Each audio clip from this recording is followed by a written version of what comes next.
박수로 함께 할게요.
자, 그 자리에 앉아서 우리가 기도하는 마음으로 다 함께 찬양하도록 하겠습니다.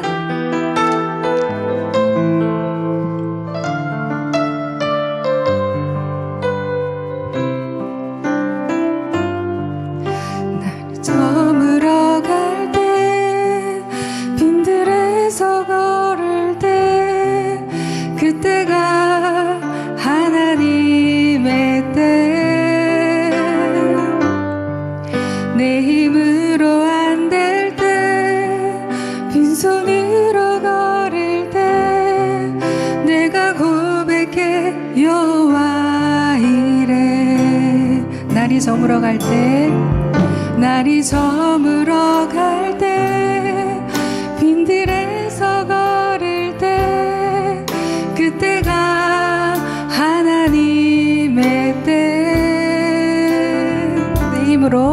내 힘으로 안 될 때, 빈손으로 걸을 때, 내가 고백해 여호와 이래. 주가 일하시네, 주가 일하시네, 주가 일하시네.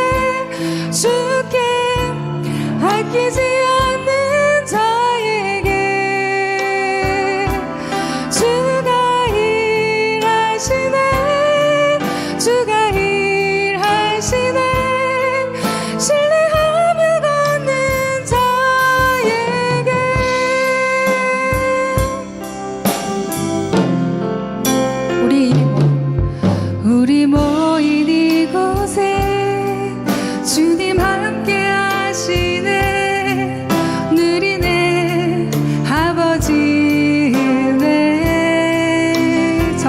떡과 물고기 적은 떡과 물고기 내 모든 걸 드릴 때 모두 고백해 여호와 이래. 주가 일하시네.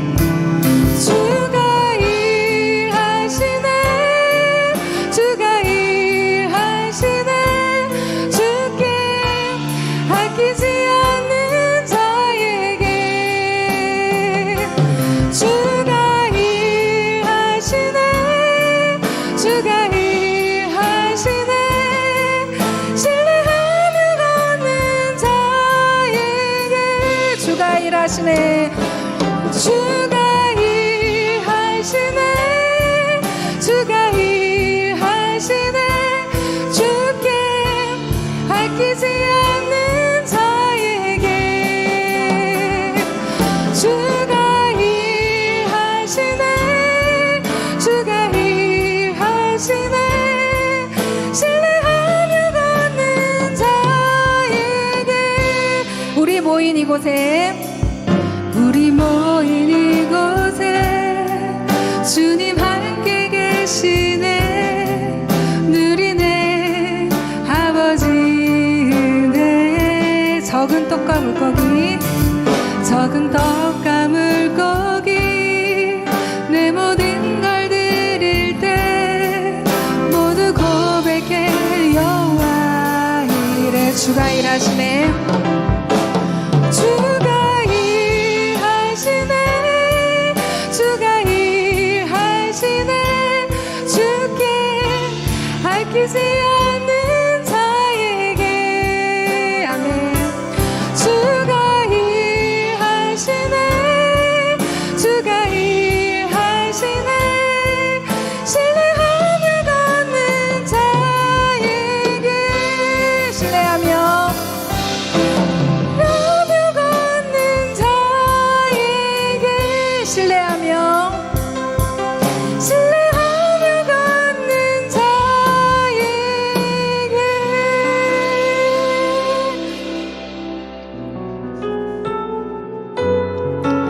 우리가 예배하는 것은 우리의 삶을 내어 드리는 것입니다.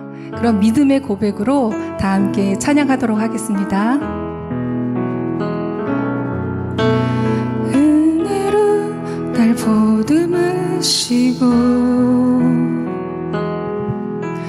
사랑으로 품어주셔도 내 마음 한 자락도 지키지 못하니 이 모습 부끄럽습니다. 은혜로 날 보듬으시고 사랑으로 품어주셔도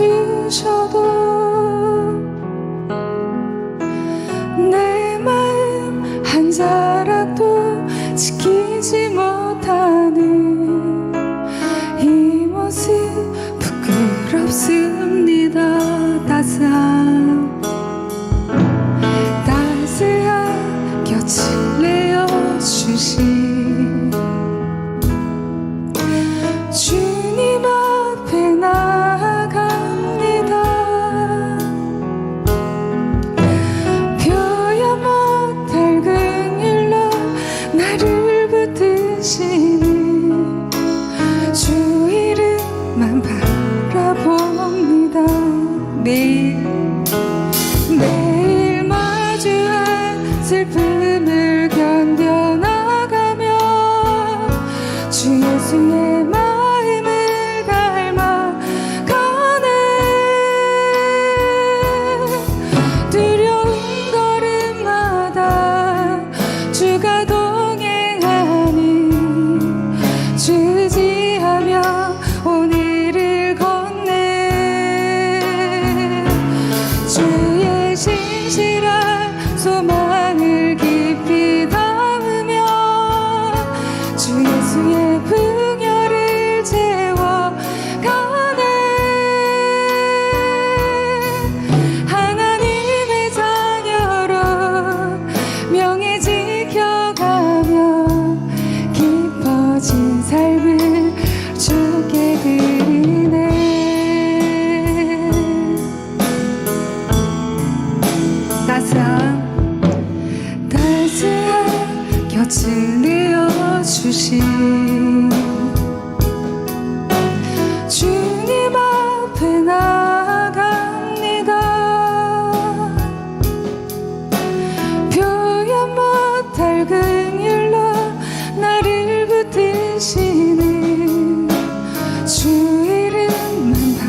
자녀로 하나님의 자녀로 명예 지켜가며 기뻐진 삶을 주께 드리네. 하나님의 자녀로 하나님의 자녀로 명예 지켜가며 기뻐진 삶을 주께 드리네.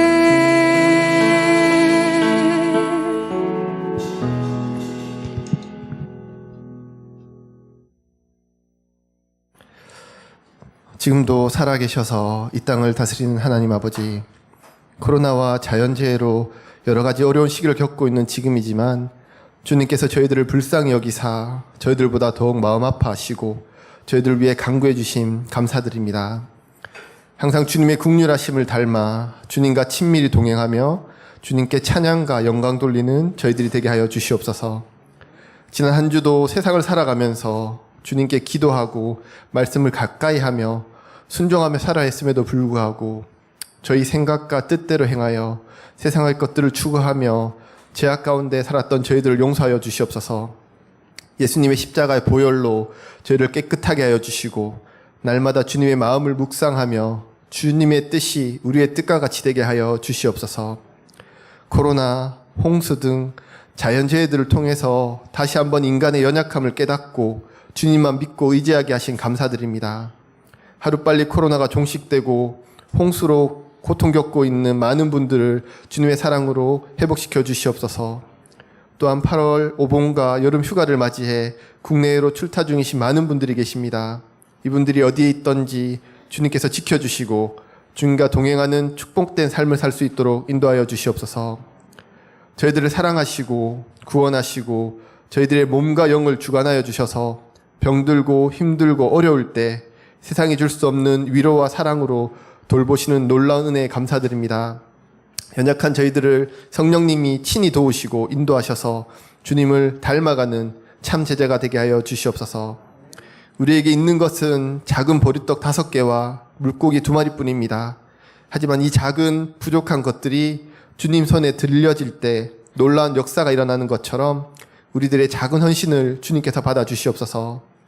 주님의 놀라운 복음의 은혜와 사랑을 우리 주위에 있는 이웃들과 나라와 민족들도 알게 하여 주시고 한국과 일본이, 한국과 북한이 복음으로 하나 되어 세계 열방을 품는 제사장 나라가 되게 하여 주시옵소서. 저희 크리스찬들과 교회에 맡겨주신 귀한 사명들을 저희 한 명 한 명이 주님의 마음을 닮아 잘 감당하게 하시고 그 사명들을 통해 세상의 소금과 빛이 될 수 있도록 지혜를 허락하여 주시옵소서. 오늘 말씀을 전하시는 이영석 목사님께 성령 충만과 용육간의 강건함을 허락하시고 주님을 말씀을 담대하게 전하게 하여 주시옵고 그 말씀을 듣는 저희들도 좋은 마음밭으로 60배, 100배 열매 맺게 하여 주시옵소서. 모든 예배의 처음과 끝을 주님께 맡기며 사랑과 은혜가 풍성하신 우리 예수 그리스도 이름으로 기도드렸습니다. 아멘.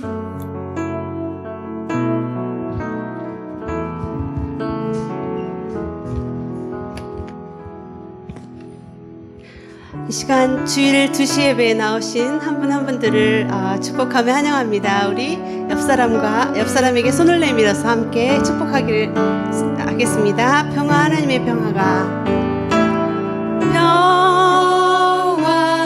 하나님의 평강이 당신의 삶에 넘쳐나기를.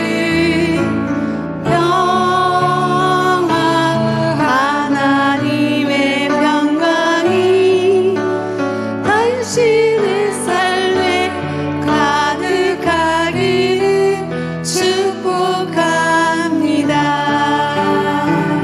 하나님을 축복합니다. 네, 이 시간에 광고 말씀드리겠습니다. 기도 세미나가 9월 7일 수요일 있습니다.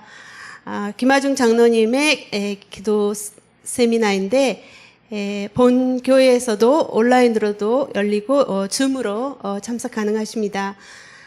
적극적으로 참가해 주시기 바라며 주위에도 권유해 주시기 바랍니다. 그리고 참가를 원하시는 분은 사무실로 신청해 주시기 바랍니다. 시간은 1부가 9시부터 10시 15분, 2부가 10시 30분부터 11시 45분입니다. 1, 2부는 내용이 다르게 진행되므로 계속해서 수강해 주시기 바랍니다.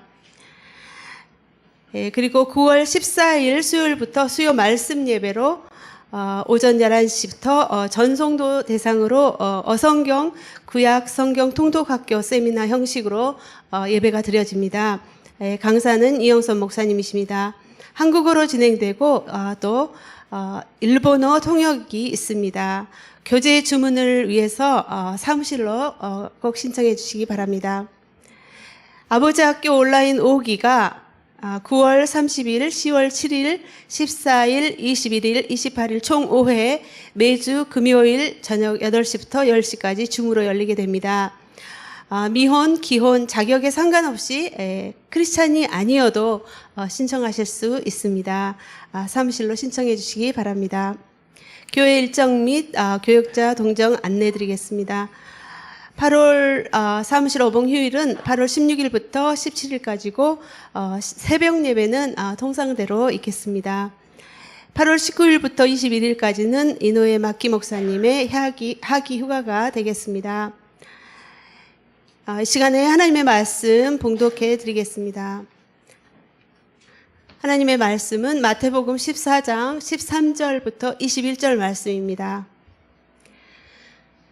이 소식을 들은 예수께서는 거기서 배를 타고 조용히 외딴 곳으로 가셨습니다. 사람들이 이 소문을 듣고 여러 마을에서 나와 걸어서 예수를 따라갔습니다. 예수께서 도착해서 보시니 많은 무리가 있었습니다. 예수께서는 그들을 불쌍히 여기시고 아픈 것을 고쳐주셨습니다. 저녁 때가 되자 제자들이 예수께 다가와서 말했습니다. 이곳은 외딴 곳이고 날도 이미 저물었습니다. 사람들을 보내 마을로 가서 각자 음식을 사 먹게 하시지요. 예수께서 대답하셨습니다. 그들이 멀리 갈 필요 없다. 너희가 그들에게 먹을 것을 주라.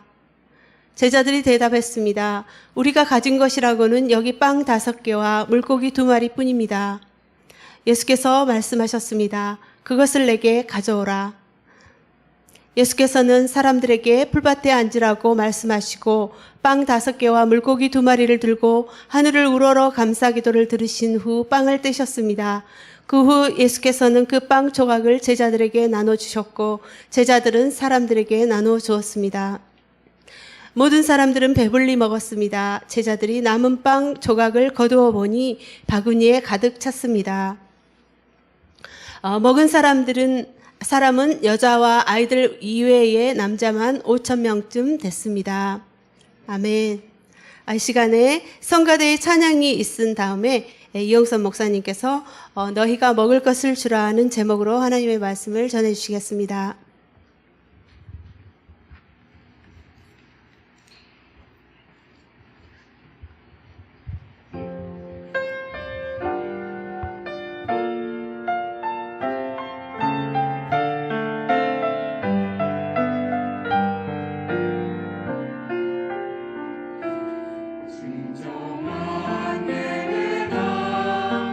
충실히 묘해지니 주여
감사합니다. 우리 성가대와 또 찬양팀 우리 격려의 박수 부탁합니다. 예, 김하중 장로님 세미나에 그 하나님의 대사 1, 2가 있는데요. 책이 저 뒤에 있습니다. 그래서 장로님께서 직접 이거를 증정해 주셨어요. 그래서 무료로 저희가 가지고 갈 수 있습니다. 그래서 세미나 오실 때 미리 읽어보시면 더 좋을 것 같습니다. 하나님의 대사 1, 2, 한국어, 일본어 저 뒤쪽에 있기 때문에 가실 때 여러분 꼭 이렇게 받아가시기 바랍니다. 예, 오늘 말씀은 너희가 먹을 것을 주라라는 제목으로 여러분과 같이 말씀을 나누고자 합니다.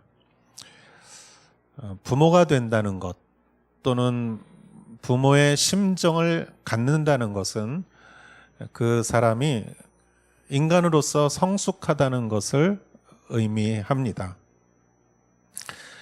우리 생명의 삶을 통해서 창세기를 우리가 묵상하는데 아담과 이브가 가인과 아벨을 낳고 가인의 예배를 하나님이 받지 않으시고 아벨의 예배를 받으시자 가인이 질투해서 동생 아벨을 죽이죠. 인류의 첫 번째 살인이고 가인의 후손은 점점 그 숫자가 많아집니다. 가인은 자기 동생을 죽인 자손과 같이 힘으로 모든 세상을 다스리고자 하는 자들의 후손이고 하나님께서는 죽은 아벨을 대신해서 또 세 번째 아들을 주십니다. 그 이름이 바로 셋이죠. 그리고 하나님은 아담과 이브를 통해서 셋을 통해서 그 자손을 이어가십니다.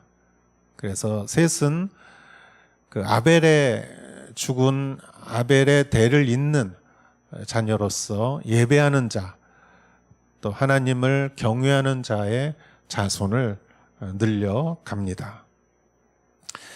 그런데 제가 성경 창세기를 읽으면서 좀 의문스러운 데가 있었어요. 창세기 4장 26절에 이렇게 나옵니다. 셋도 아들을 낳아 그 이름을 에노스라 했습니다. 그때 사람들이 비로소 여호와의 이름을 부르기 시작했습니다.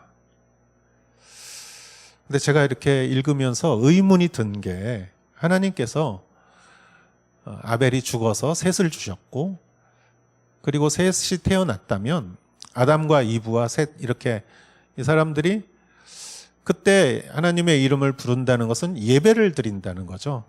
그때 예배를 드리면 되는데 성경은 굳이 그 아들 셋이 또 그 아들을 낳았을 때 셋이 에노스라는 아들을 낳았을 때 그때야 비로소 여호와의 이름을 부르기 시작했다라고 적혀져 있는 것이 좀 의문이 들었습니다. 그래서 묵상하는 가운데 하나님께서는 셋이 태어났을 때가 아니라 셋이 아들을 낳았을 때 그때 예배가 시작된 것은 아마 아버지의 마음, 부모의 마음을 아는 자가 되기를 원하신 게 아닌가 생각됩니다.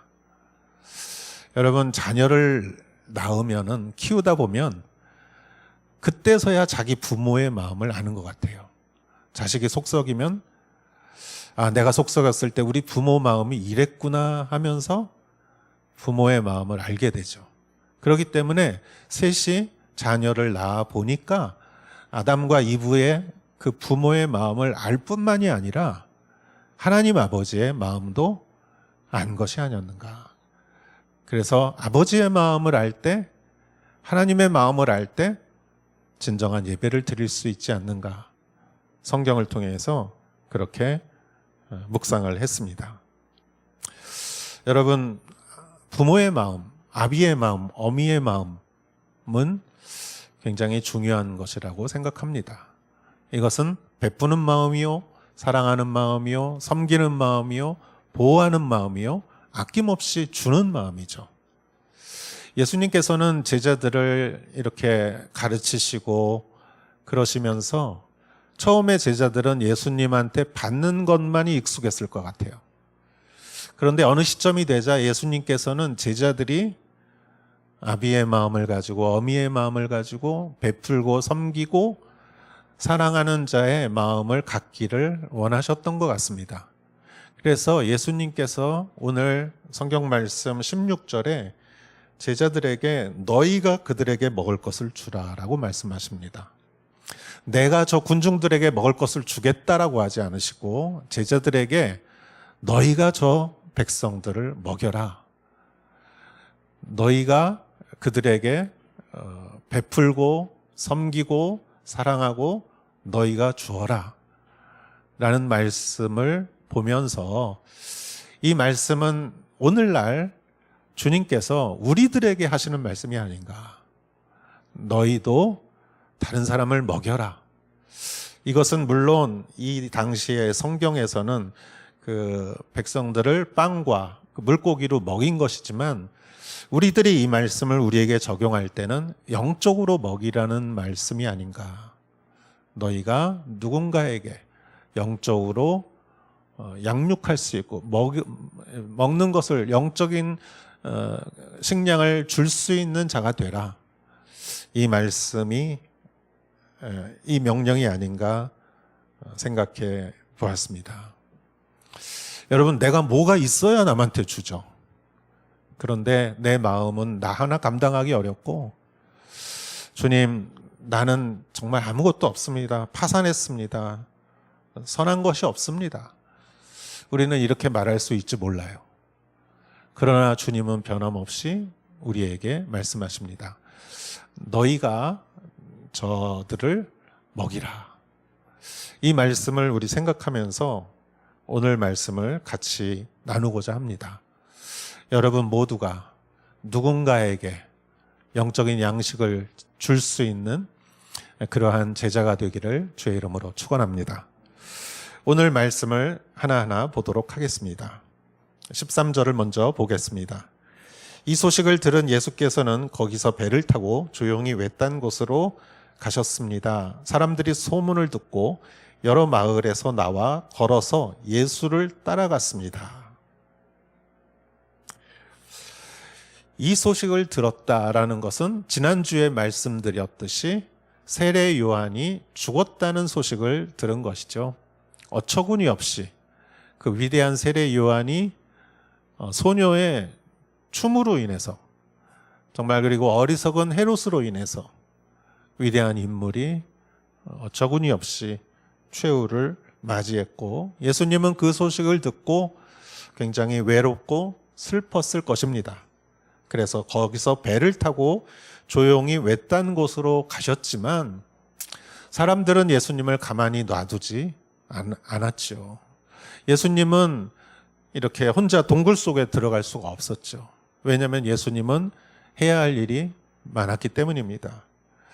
13절 뒷부분에 사람들이 이 소문을 듣고 예수님이 이 근처에 오셨다라는 얘기를 듣고 그 근처에 있는 모든 마을에서 사람들이 나와서 예수님을 따라갔습니다. 14절 예수께서 도착해 보니 많은 무리가 있었습니다. 이미 많은 무리가 예수님을 기다리고 있었어요. 예수께서는 그들을 불쌍히 여기시고 아픈 곳을 고쳐주셨습니다. 예수님의 사역은 계속되고 있습니다. 15절 저녁 때가 되자 제자들이 예수께 다가와 말했습니다. 이곳은 외딴 곳이고 날도 이미 저물었습니다. 사람들을 보내 마을로 가서 각자 음식을 사 먹게 하지요. 자, 이 일이 저녁까지 되자 제자들이 사람들을 해산시키자. 그래서 여기는 동네도 멀고 그러니까 이 사람들이 이 식사 문제를 자기 스스로 해결하도록 좀 그렇게 하지요. 라고 제자들이 제안을 했습니다. 예수님은 16절에 예수께서 대답하셨습니다. 그들이 멀리 갈 필요 없다. 너희가 그들에게 먹을 것을 주라. 그들이 멀리 갈 필요가 없다. 다른 성경에서는 예수님께서 그들이 멀리 가는 것을 굉장히 걱정하셨어요. 왜냐하면은 먼 길을 가다가 먼 곳에서 온 사람들은 또 먼 길을 가야 되잖아요. 그래서 가다가 허기져 가지고 도중에 쓰러질까 예수님께서 염려하신 것이죠. 그래서 예수님은 너희가 그들에게 먹을 것을 주라. 너희가 줘라. 너희가 줘라. 이렇게 말씀하셨습니다. 그러면서 오병이어의 기적이 여기서 이제 시작되죠. 그런데 저는 이 지금 읽은 성경 구절에서 한 가지 그 기적, 오병이어의 기적뿐만이 아니라 우리에게 적용하면 우리가 누군가에게 영적 양식을 주기 위해서 가장 기초적이고 필요한 것이 무엇인가? 그것은 바로 아마도 14절에 예수님께서 그들을 불쌍히 여기셨다는 말에 비밀이 있지 않나 생각됩니다. 불쌍히 여긴다는 말을 다른 말로 하면 긍휼히 여긴다라는 말이죠. 긍휼히 여기는 마음에서 모든 기적은 시작됩니다. 긍휼히 여기는 마음은 지도자에게 있어서, 아비의 마음을 갖는 자에게 있어서 가장 기초적인 것이라고 생각합니다. 옛날에 이산이란 드라마에서 그 할아버지가 이산에게 왕이 갖춰야 할 가장 중요한 덕목은 무엇이냐? 어린 이산에게 질문했을 때 그 이산이 나중에 며칠을 이렇게 고민하다가 알아내죠. 백성을 긍휼히 여기는 마음입니다. 저는 그것이 참 정답이라고 생각합니다. 백성들을 긍휼히 여기는 마음 없이 이용한다면 그것은 독재자겠죠. 그러나 어진 왕이고 좋은 리더는 긍휼히 여기는 마음이 있어야 하고 긍휼히 여길 줄 아는 마음에서 기적은 시작됐다고 생각합니다. 그렇다면 여러분, 긍휼히 여기는 마음은 어디에서 올까요? 여러분 한번 생각해 보십시오. 여러분은 긍휼히 여기는 마음이 있습니까? 어떻게 하면은 사람을 긍휼히 여길 수 있을까 생각하면서 우리가 요즘 생명의 삶에서 노아의 그 부분을 묵상하는 가운데 창세기 9장의 그 구절이 생각이 났습니다. 홍수가 끝나고 노아가 그 세 아들과 같이 농사를 지으면서 포도 농사가 잘 돼서 포도를 수확하고 그걸로 포도주를 만들고 노아는 그 포도주를 많이 마셨어요. 그래서 취해서 자기 장막에서 벌거벗고 아마 있었다라고 하니까 잠을 자고 있었던 것 같아요. 그때 노아의 세 아들 중에 셈과 함과 야벳이 그 세 아들이죠. 함이 그 장막에 딱 들어가 보니까 아버지가 벌거벗고 있는 거예요. 그래서 함은 그것을 보고 나와서 형제들에게 그 얘기를 하죠. 이 얘기를 들은 셈, 장남 셈이죠.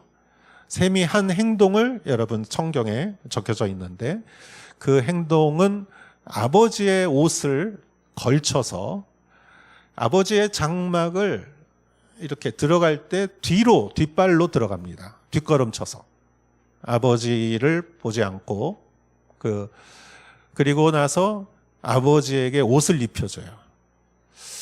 그 부끄러운 것을 가려주는 것이죠. 그래서 노아는 나중에 그 셈을 칭찬하죠. 저는 긍휼은 바로 그런 것이 아닌가 생각합니다. 그 사람의 결점을 먼저 덮어주는 것. 인간의 본성은 그러나 그 반대죠. 인간의 본성은 반대입니다.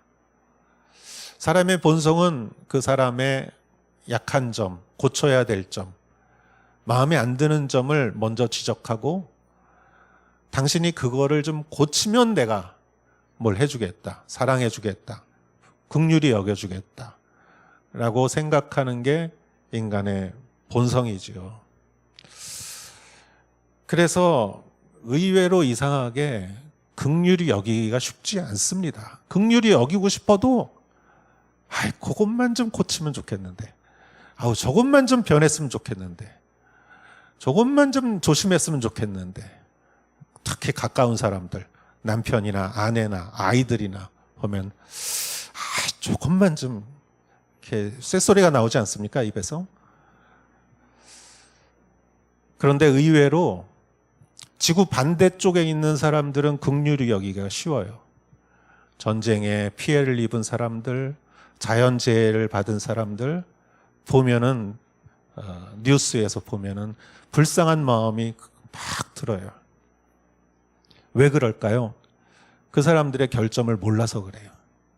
근데 의외로 가까운 사람들은 긍휼히 여기기가 쉽지 않아요.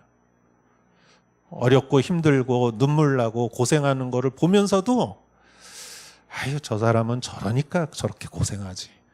아유, 저거를 안 고치니까 저런 꼴을 당하지. 하면서 긍휼히 여기고 싶은 마음도 그 사람의 결점으로 인해서 마치 밑 빠진 독처럼 긍휼히 여기고 싶은 마음이 어느새 싹 사라지고 맙니다.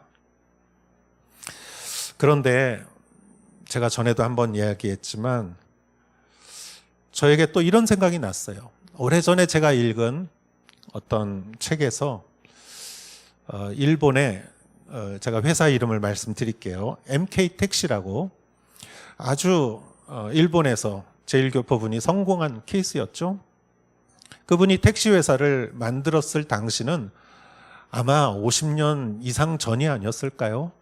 일본도 그렇게 잘 사는 그런 시기가 아니었습니다. 택시 회사를 만들었는데 직원들이 지각하고 늦게 오는 거예요. 사장은 직원들이 그렇게 매일 자주 지각하고 그러는 걸 보면서 대개는 야단치거나 월급을 깎거나 이렇게 할 텐데 그 사장은 좀 달랐습니다. 제가 놀란 것은 그 직원들의 집을 찾아다니면서 이 사람들이 왜 늦게 오나 그러면서 이렇게 주거 환경을 봤더니 많은 사람들이 주거 환경이 안 좋다는 거예요.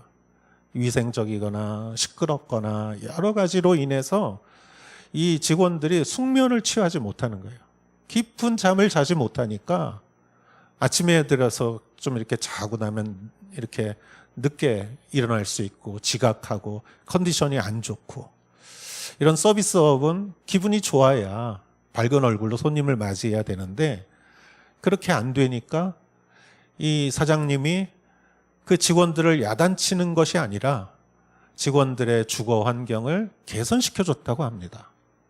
그래서 여러 가지 노력을 통해서 그 사람들의 주거 환경을 개선시켜 주니까 직원들이 숙면을 취하고 푹 자고 지각하지 않고 와서 일하니까 아주 그 회사 분위기가 밝아지고 그래서 성공했다는 그러한 기사를 읽은 적이 있습니다. 물론 그것뿐만이 아니었겠죠. 여러 가지 원인이 있었겠죠. 그러나 제가 놀란 것은 이 사장은 직원들의 약점을 이해하려고 노력했구나.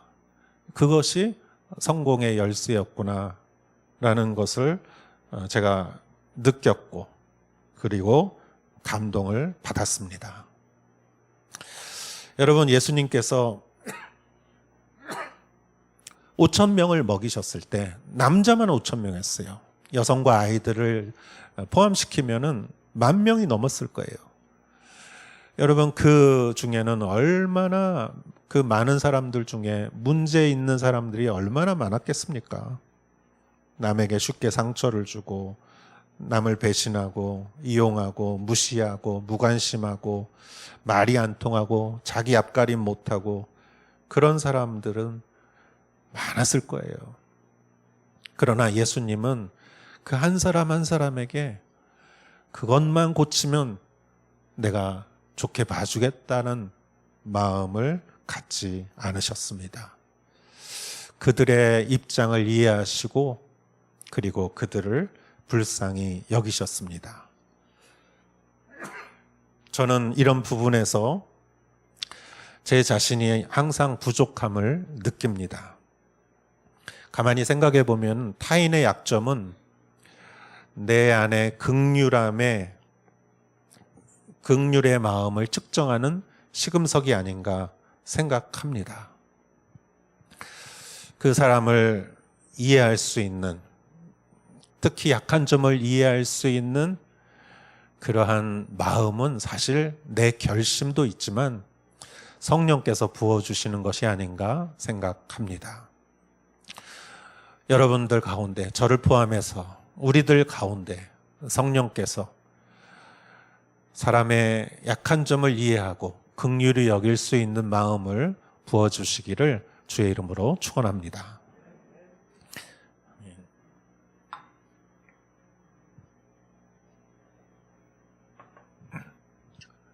첫 번째는 긍휼히 여기는 마음입니다. 두 번째는 내 안에 부족한 것이라도 그것을 주님께 드리는 것이죠. 17절을 보겠습니다. 제자들이 대답했습니다. 우리가 가진 것이라고는 여기 빵 5개와 물고기 2마리 뿐입니다. 제자들이 예수님에게 우리가 가진 것이라고는 여기 빵 5개와 물고기 2마리 뿐입니다. 이 제자들의 말을 보면 제자들도 상식이 있고 계산을 할 줄 아는 사람들이었어요. 이것을 가지고는 턱도 없습니다. 이 말이죠. 이거는 없는 거나 마찬가지입니다. 이거 가지고는 아무런 소용이 없습니다. 제자들도 알고 있었어요. 그러나 제자들의 훌륭한 점은 그래도 그것을 예수님께 보고했다는 거예요. 예수님께 말했다는 것이죠. 여러분, 우리는 가만히 보면은 나는 아무것도 베풀 게 없어. 내 안에는 아무것도 없어. 지금 나 하나 감당하는 것도 지금 그냥 겨우겨우 살아가고 있는데 내가 누구를 돌보고 누구를 배려하고 누구에게 영적 양식을 준다는 거는 있을 수 없어. 나는 아직 부족해 라고 생각할 수 있습니다. 그러나 찾아보면 빵 5개랑 물고기 2마리 정도는 누구에게나 있다는 것이죠. 여러분, 우리에게는 그 정도는 다 있습니다. 문제는 그게 너무 작다는 것이죠. 물론 큰 힘이 있으면 얼마나 좋겠습니까? 그러나 작은 힘이라고 무시하지 마십시오. 우리가 갖고 있는 지식과 경험과 마음과 기도와 그러한 사랑이 결코 작은 것은 아닙니다. 예수님께서 천국의 비유를 말씀하실 때 작은 겨자씨를 말씀하셨어요. 겨자씨가 작지만 심으면 자란다 이거예요. 그렇습니다. 여러분, 자라고 성장하는 것이죠. 저희 집 앞에도 큰 나무가 있는데 보면 기분이 좋아지고 그리고 그늘이 얼마나 시원한지 모릅니다. 그러나 처음에 그 나무도 작은 씨앗에서 시작되었을 것입니다. 천국도 마찬가지입니다. 작은 것에서 시작되는 것이죠. 헨리 나우엔이라는 사람의 책에 상처 입은 치유자라는 책이 있습니다. 여러분 기회 있으시면 꼭 한번 읽어보시기 바랍니다. 그 책 제목이 참 우리에게 많은 것을 말해준다고 생각합니다. 상처 입은 치유자다. 남을 치유해 주는데 그 사람이 본인이 상처를 입었다. 이 말이죠. 이게 무슨 말입니까? 본인이 상처가 있기 때문에 오히려 남을 치유한다라는 말이죠.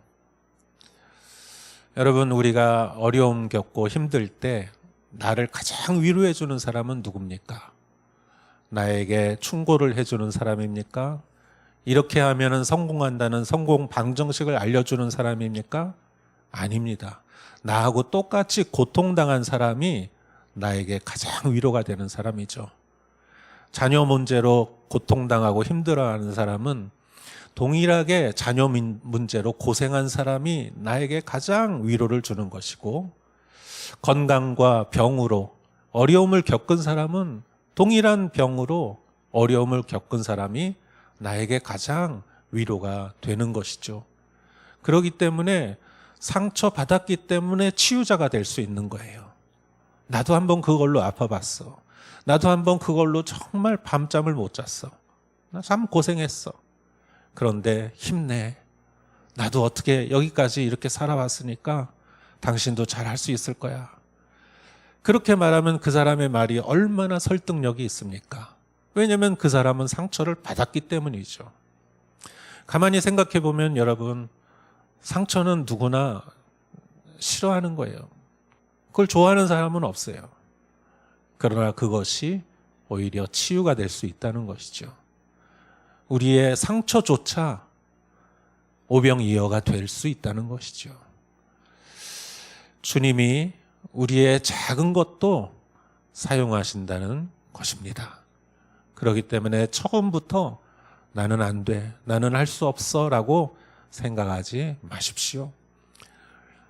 빵 5개와 물고기 2마리 정도는 누구에게나 있습니다. 여러분에게 있습니다.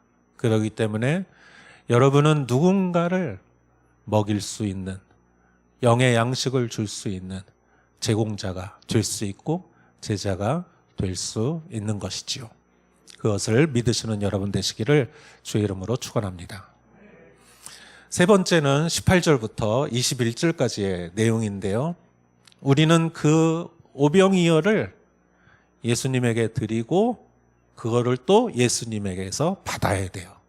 그게 세 번째 포인트입니다. 18절 예수께서 말씀하셨습니다. 그것을 내게 가져와라. 예수님은 가져오라고 하세요.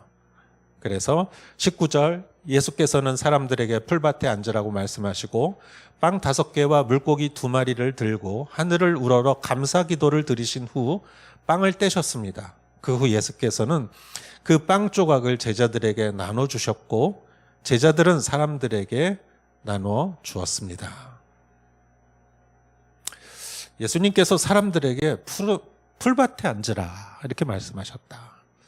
왜 풀밭에 앉으라고 하셨을까? 이스라엘 가보면은요, 돌밭이 더 많습니다. 돌이 얼마나 많은지 돌밭이 많은데 풀밭도 물론 있습니다. 예수님께서는 그들에게 일부러 풀밭으로 앉으라고 말씀하셨어요. 저는 예수님께서 시편 23편을 아마 생각하신 것이 아닌가. 여호와는 나의 목자시니 그가 나를 푸른 초장으로 인도하시고 그리고 나를 먹이시는 여호와의 그 놀라운 기적을 이들에게 체험시킨 것이 아닌가 생각합니다. 여러분, 우리가 그냥 배고파서 먹는 거하고 분위기 있게 먹는 거하고 다르지 않습니까? 좋은 곳에 가서 분위기 있게 먹는 것. 예수님께서는 풀밭에 가서 푸른 초장에서 그 예수님이 주신 빵과 물고기를 먹도록 인도하셨습니다. 그리고 예수님은 빵과 물고기 2마리를 들고 하늘을 우러러 감사 기도를 드리십니다.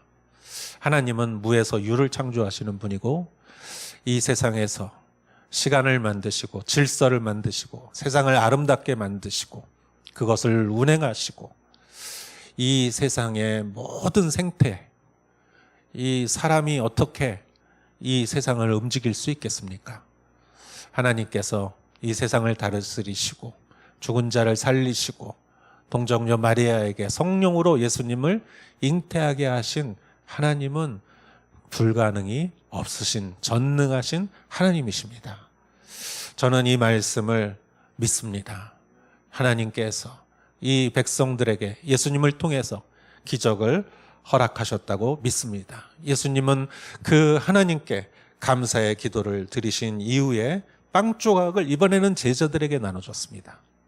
제자들에게 받았지만 또 제자들에게 나누어 줬는데 예수님이 받았던 빵 조각과 예수님이 제자들에게 나눠준 빵 조각은 다른 것이었죠.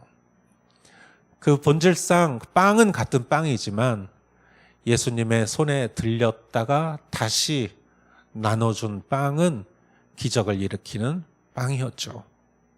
그래서 제자들은 그것을 나누어 주었습니다.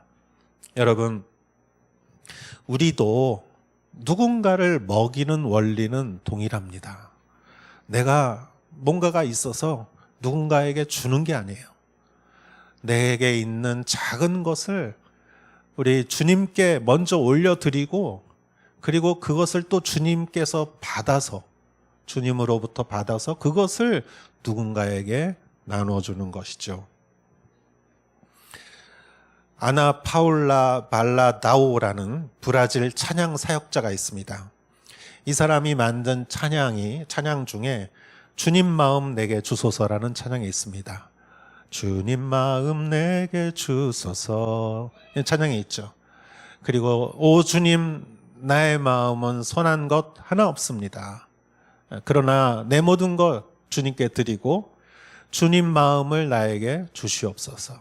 나를 통하여 주님의 놀라운 일을 하시도록 주님 동일한 마음을 나에게 주시옵소서. 이 찬양의 가사가 오병이어의 기적의 원리를 우리에게 말해주는 것이 아닌가 생각합니다.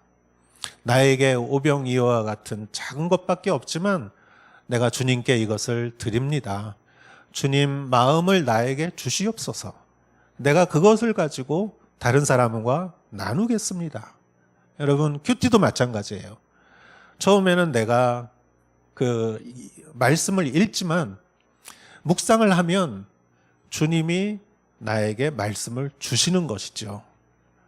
그리고 그 말씀을 나눌 때 은혜가 있는 것입니다. 저는 개인적으로 목회자이기 때문에 이렇게 설교도 하고 세미나도 합니다. 설교랑 세미나가 다른 점은 뭐냐면은 설교는 매번 다른 거를 해야 되지만 세미나는 매번 같은 것을 해도 된다는 거예요. 그래서 세미나를 많이 하면은 나태해질 수가 있어요. 다 해봤던 거고, 그리고 제가 이렇게 다 정리된 노트가 있어요. 그래서 그거를 이렇게 전하면 돼요. 그런데 제가 아무리 봐도 이렇게 전한다고 그래서 똑같은 게 아니더라고요. 어떨 때는 그냥 지식만 전할 때가 있고, 어떨 때는 내가 이렇게 전했어도 막 이렇게 은혜가 전달되고, 이게 성령의 놀라운 역사가 전달될 때가 있더라고요. 그래서 그거는 제가 잘 알아요. 오히려 제가 더. 근데 그게 왜 그런가 생각해 봤어요. 그랬더니 내가 내 지식을 가지고 내가 전하면은 그냥 지식만 가는 거예요. 그런데 주님, 내가 갖고 있는 지식은 정말 보잘것없습니다. 그냥 이 오병이어의 그 작은 것밖에 되지 않습니다. 이거를 주님께 올려드리니 주님이 당신의 마음을, 성령의 마음을 나에게 주시옵소서. 제가 그렇게 기도하면서, 그리고 주님 앞에 이렇게 맡기면서 제가 그러한 기도의 시간을 가지고 준비하고, 그리고 또 주님이 그 시간에 주시는 지혜와 지식으로 이렇게 세미나를 진행하면 저도 모르게 정말 놀라운 이런 능력이, 또한 그런 영적인 은혜가 전달되는 것을 느꼈습니다. 근데 이것은 저뿐만이 아니에요. 우리 다, 여러분도 다 마찬가지라고 생각해요. 우리가 무슨 일을 할 때 정말 작은 것을 나누고 어떤 봉사를 하더라도 그냥 우리가 이렇게 옆으로 가져가는 것이 아니라 정말 주님 앞에 드리고 받아서 나눌 때 그 나눔이 놀랍고 풍성한 것을 우리는 다 경험하는 줄 믿습니다. 사랑하는 여러분, 하용조 목사님께서 8월 2일 날 소천하셔서 우리가 8월에 하용조 목사님 또 생각하면서 영상도 보고 그랬는데, 하용조 목사님은 항상 자신의 약함을 자랑하신 분이었어요. 바울과 같이 약함을 자랑했습니다. 그것은 약함이란 무엇일까? 오병이어죠. 가만히 생각해 보면 5개의 빵과 2마리의 물고기는 바로 우리 자신이 아닌가 생각합니다. 우리 자신이 주님 손에 들려졌다가 그리고 사람들에게 나누어졌을 때 놀라운 기적을 일으키는 것이죠. 여러분, 지금 코로나로 어려운 가운데 우리가 힘들지만 그러나 우리가 이 오병이어의 기적을 생각하며 너희가 먹을 것을 주어라 라는 주님의 말씀을 생각하며 우리가 서로가 서로에게 양식이 되어줄 때 우리 교회가 얼마나 더 풍성할지 주님께서는 기대하고 있다고 믿고 생각합니다. 여러분 안에 이 말씀을 실천하시는 놀라운 역사가 이루어지기를 주님의 이름으로 축복합니다. 기도하겠습니다. 주님, 너희가 먹을 것을 주어라 라고 말씀하시며 예수님은 오병이어를 받아 축사하시고 제자들에게 나누어 주셨습니다. 예수님으로부터 받은 그 빵과 물고기는 놀라운 기적을 일으켰습니다. 우리 교회도 항상 이러한 기적으로 은혜가 지금까지 넘쳐났음을 믿습니다. 앞으로 더욱 그러한 은혜가 우리를 통하여 풍성하도록 인도하여 주시옵소서. 예수님의 이름으로 기도했사옵나이다. 아멘. 우리 다 같이 일어나시어 봉헌 찬송 드리겠습니다.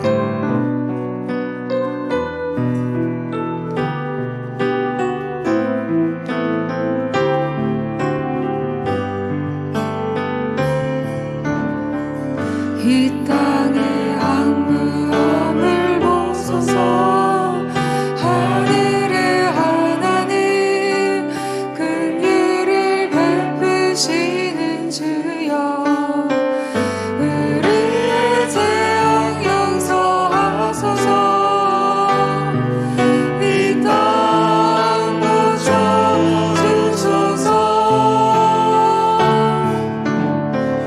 이제 우리 모두 하나 되어 이 땅에 무너진 기초를 다시 쌓을 때 우리의 우상들을 태우신 성령의 불 임하소서 부흥의 불길 타오르게 하소서 진리의 말씀을 땅 새롭게 하소서 은혜의 강물 새우게 하소서 성령의 바람 이제 불어와 오주의 영광 가득한 새날 주소서 오 주님 나라 이 땅에 임하소서 부흥의 불길 타오르게 하소서 진리의 말씀 이 땅 새롭게 하소서 은혜의 강물 흐르게 하소서 성령의 바람 이제 불어와 오주의 영광 가득한 새날 주소서 오 주님 나라 이 땅에 임하소서.